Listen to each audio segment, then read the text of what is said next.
करत असले तर भांगे साहेबांनी ते पत्र लागणार आहे दादा आम्हाला.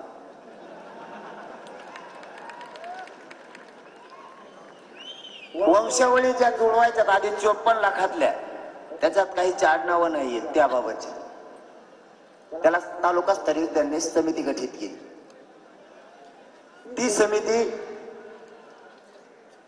त्याच्यामध्ये 4-5 प्रकारचे आहेत. तहसीलदार असतील, त्याच्यामध्ये पोलीस अधिकारी असतील, मोडी लिपीचे अभ्यासक असतील. त्यांनी त्या वंशावळी जुळवायच्या आणि पटापट काम करायचं अशी एक त्यांनी समिती गठीत केली. काढव रे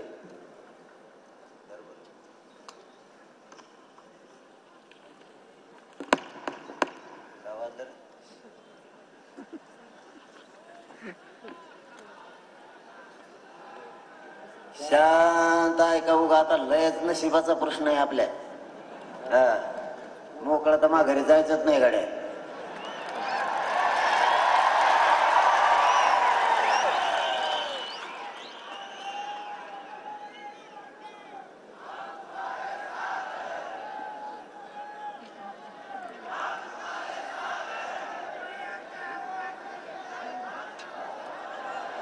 आरक्षण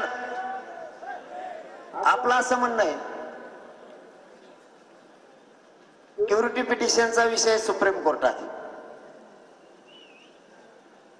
त्या आरक्षणाच्या बाबतची आणि सगळ्या सोयऱ्याच्या याच्यातून जर एखादा हुकला, दोन्हीतून बी म्हणतो आम्ही, या मान्य सुप्रीम कोर्टाने आरक्षण रद्द केलेलं तर ते आरक्षण मिळेपर्यंत लांब जाऊन रे. लोकांचं मनस्थिती अशी व्हायला लागली, ते वर बघत आहे त्याच्याकडे. आमचा जीव चालला इथे सांगू सांगू. हे जाऊन ते भुंगे तिकडे, नाही तर मी माईकच हाणीन त्याच्यावर. इथं विचलित डोकं होतंय लगेच माणसं. ते पोर वर बघत आहेत, मी इकडे जीव तोड सांगतोय. इथं मरणाचा घामान भिजलोय. मायात नाही राहिली ताकद. अरे तुम्हाला आवाज येतो का? मग काय गाळा लावला मग बसा ना.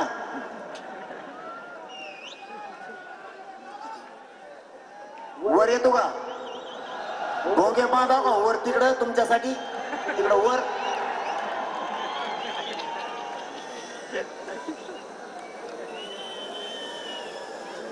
आरक्षण मान्य न्यायालयात आहे. काय मग गप्पासा येतोय आवाज तुम्हाला लगेच. आता आवाज वाढी तुम्ही गप्पासा खाली.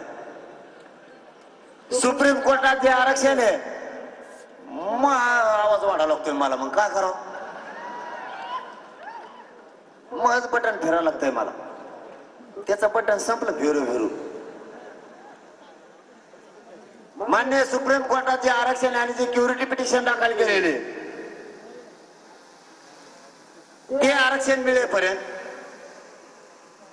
आणि सगळ्या सोयऱ्याच्या माध्यमातून जर एखादा मराठा विसरून राहिला, जुळलं नाही, तर त्यासाठी आपण त्यांना अशी मागणी केली, 100% आरक्षण ते मिळेपर्यंत मराठा समाजाला शिक्षणातल्या सगळ्या क्षेत्रातलं 100% मोफत शिक्षण करण्यात यावं.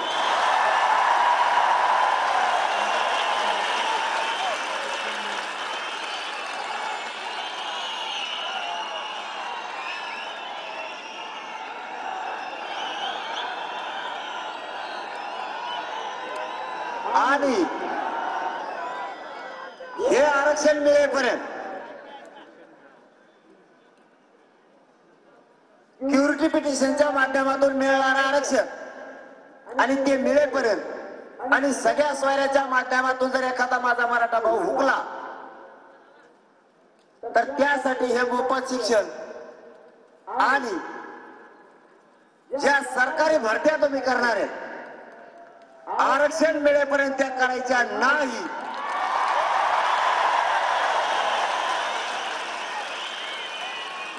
नाही तर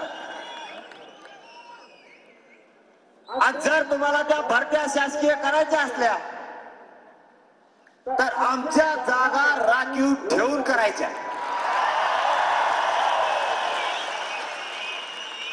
या मुद्द्यात त्यांनी असं दिलंय,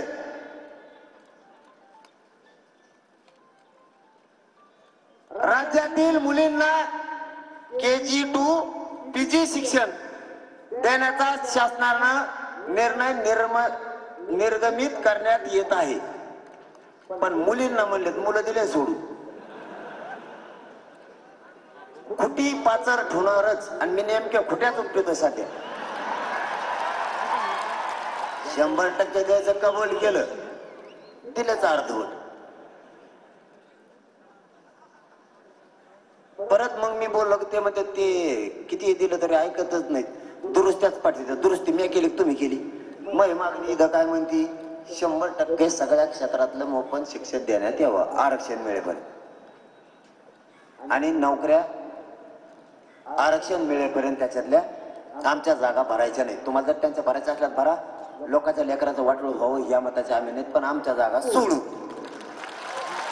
आता हे मोफत शिक्षण करतो म्हणले, त्याच्यात तार द्यायलाच दिलं ना, आड द्यायला तसं याचा सुद्धा शासन निर्णय लागणार आहे. त्याचा सुद्धा निर्णय चांगले घेतले, त्याबद्दल आमचं काय म्हणणं नाही, काहीच म्हणणं नाही. फक्त याचे शासन निर्णय आवश्यक आहे. आता हे असला बी याच्यात एखादा बरं का, मला मी खरं खरं सांगत असतो, वाचायला टाइम नाही मिळाला, एवढं मोठं दप्तर दिलंय, टाइम पण नाही,